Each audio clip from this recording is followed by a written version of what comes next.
Hello everyone, welcome to my YouTube channel Biology Hai Easy, where learning is fun. And today we are going to discuss a new topic from human physiology.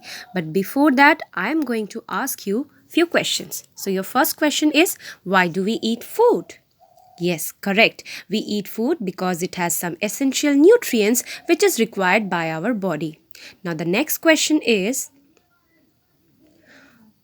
what are the essential nutrients that are required by our body? Correct. The essential nutrients are carbohydrates, fats, vitamins, minerals, and proteins. Now, the next question is, what is the fundamental unit of a living organism? Very good. The fundamental unit of a living organism is the cell. A group of cell forms tissue. That is, a group of cells having similar structure and performing a particular function will form tissues. Tissues will form an organ will form an organ system, and different types of organ system forms an individual. Now, the next question is, how do these nutrients from food reaches different parts of our body? We have a transport system in our body which is responsible for the transport of nutrients, oxygen, hormones and waste materials. The name of this transport system is circulatory system. So, we are going to discuss today about circulatory system. But before that, let's understand how does the water reaches our home. Every house has an underground water reservoir.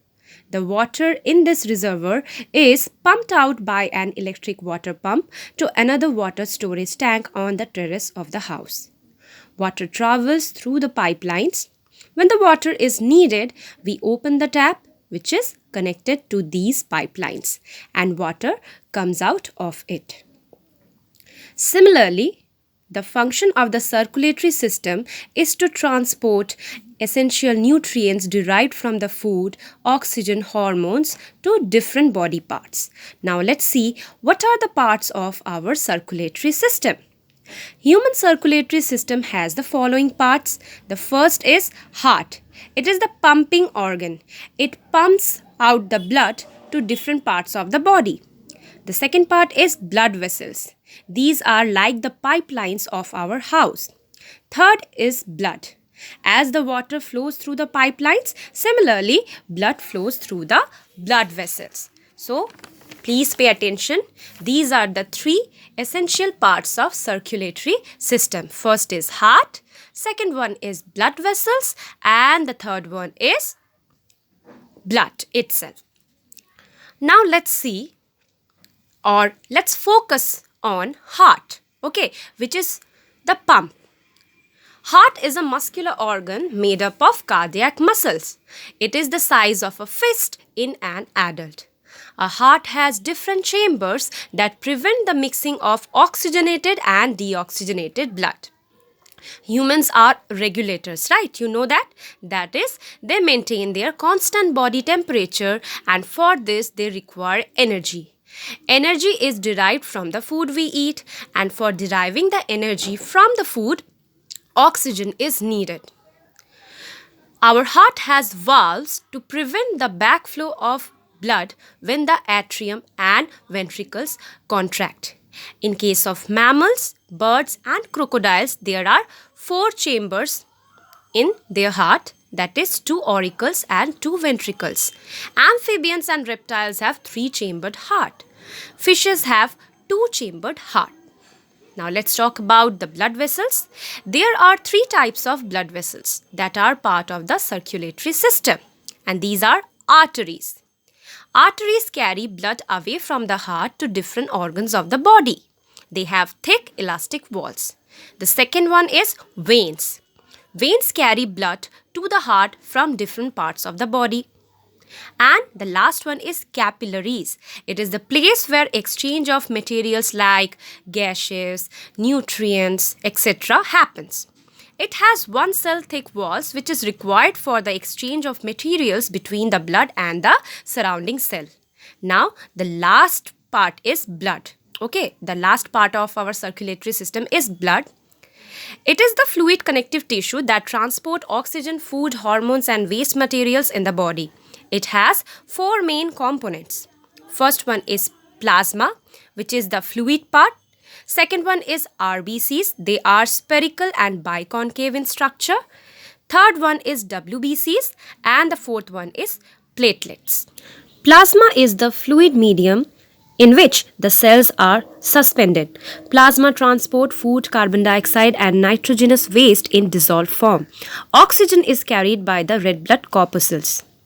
Platelets help in the clotting of the blood at the point of injury and thus prevent the leakage of the blood from the blood vessels.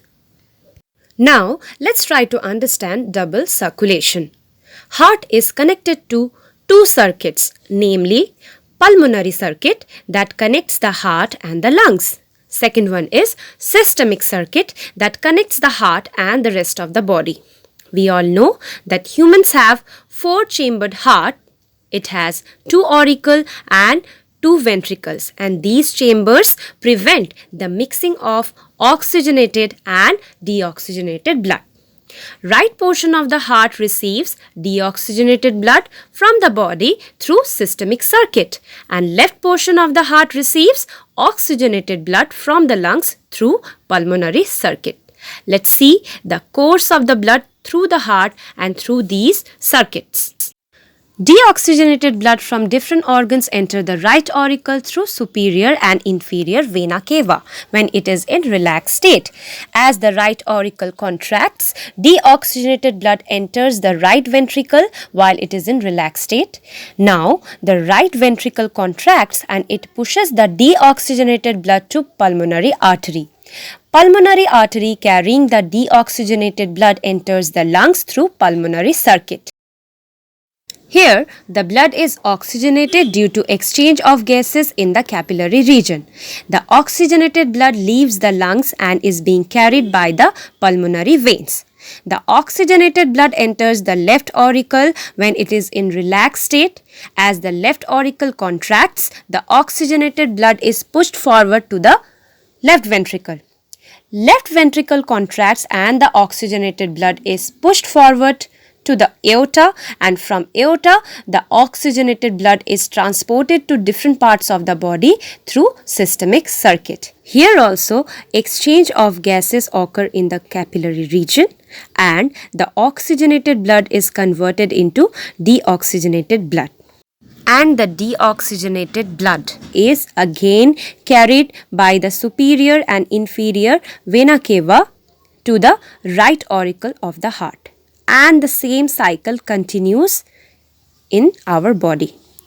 It is called double circulation because the blood flows through the heart twice.